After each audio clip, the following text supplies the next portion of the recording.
लिखा था और उसमें था कि जब हम हेवन में जाएंगे तो हम अपोस्टल से पूछेंगे, हम डिसाइपल से पूछेंगे कि कैसा था जीसस के साथ रहना, उनके साथ खाना पीना, उठना बैठना, उनकी क्रूसिफिक्शन को, उनके पुनरुत्थान को और उनके अंत में बादल में उठा लिए जाने को देखना। कैसा था कि जब यीशु मसीह हमेशा तुम्हारे साथ चलते थे। तो वहाँ से उस पोस्ट में लिखा था कि वहाँ से सामने से जवाब आया कि मैं तुमसे पूछता हूँ कैसा था हमेशा पवित्र आत्मा को अपने साथ पाना। जैसे हम गॉस्पेल्स में पढ़ते हैं कि पवित्र आत्मा हमेशा से लोगों के पास नहीं थी। परमेश्वर कहते हैं कि मैं अपने जाने के बाद तुम लोगों के लिए एक सहायक भेजूंगा। तो पूछते हैं कि वो सहायक क्या, और हम गॉस्पेल में इस चीज़ को भी पढ़ते हैं कि बहुत अच्छे से लिखा हुआ है कि तब तक उन्हें पवित्र आत्मा नहीं दी गई थी। Till that time the Spirit of God was not given to them. And God says कि एक समय आएगा कि मैं तुम्हारे लिए एक सहायक भेजूंगा। और वो सहायक कौन था? वो सहायक थी पवित्र आत्मा। आज तक भी जब हमको पूरी बाइबल को और पूरे जो बाइबल की स्टोरीज को पढ़ते आते हैं तब हम ये देखते हैं कि जीसस के जो पुनरुत्थान के बाद जो वो रेजरेक्ट हुए थे उससे पहले आज तक पूरी ह्यूमन हिस्ट्री में परमेश्वर ने सिर्फ 3 तरीके से ही लोगों से बात करी है। एक, डायरेक्टली थ्रू हेवन परमेश्वर ने अपने लोगों से बात करी है। दूसरा, नबियों के द्वारा, प्रॉफिट्स के द्वारा परमेश्वर ने अपने लोगों से बात करी है। और तीसरा, परमेश्वर खुद धरती पर आए थे अपने लोगों से बात करने। एंड उसके बाद हम देखते हैं कि उसके बाद पवित्र आत्मा हम पे उंडेली गई थी। पवित्र आत्मा हमेशा से लोगों के पास नहीं थी। पवित्र आत्मा यीशु मसीह के जब when he ascended into the heavens उसके बाद पवित्र आत्मा लोगों को दी गई थी। और आज हम जब पैदा होते हैं and we start to live for Christ, जब हमारे अंदर का ज़मीर जागता है कि हाँ अब हमें परमेश्वर के लिए जीना है, उस टाइम पे पवित्र आत्मा हम पर होती है। We have the power of the Holy spirit.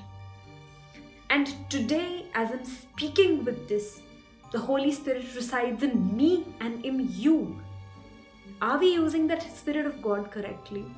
Are we on fire for God? Because that Spirit is with us. Oftentimes we feel less powerful. हम डर जाते हैं इससे, उससे, फलाने से, धमकाने से.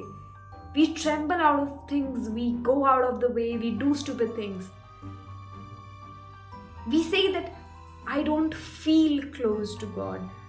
मन नहीं कर रहा है, डर लग रहा है, I feel God is not with me. And the truth is, when we not feel, He's the closest, because the Holy Spirit doesn't work based on our feelings. What we feel about the Holy Spirit, what we feel about God, it's not about that कि हम कैसा feel कर रहे हैं अपनी spirituality को लेके। Are we dead inside? क्या हमने अपनी होली स्पिरिट को अपने अंदर मार दिया है?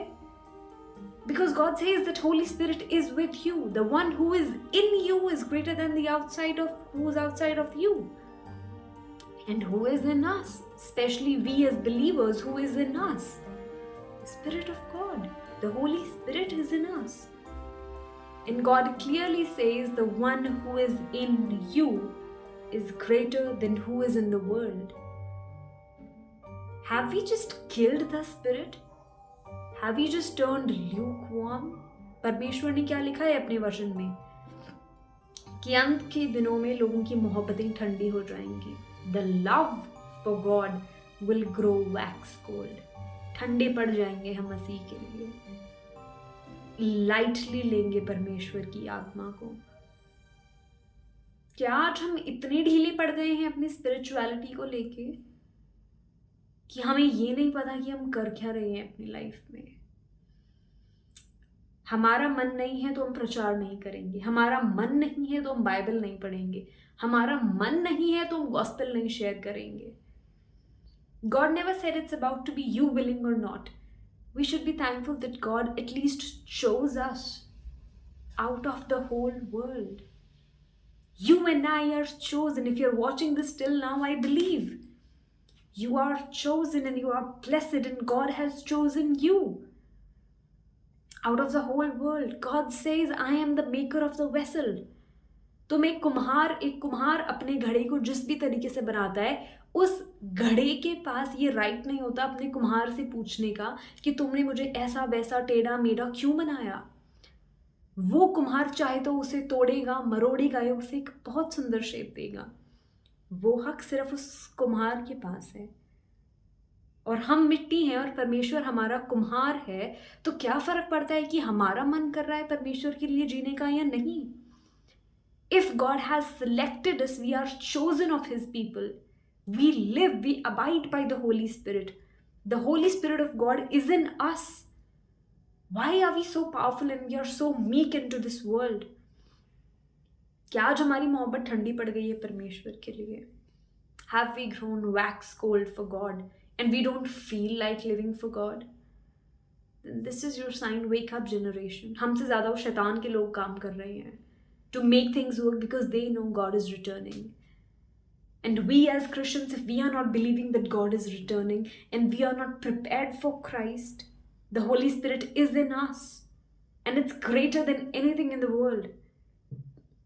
If we ask through the will of God, anything can happen.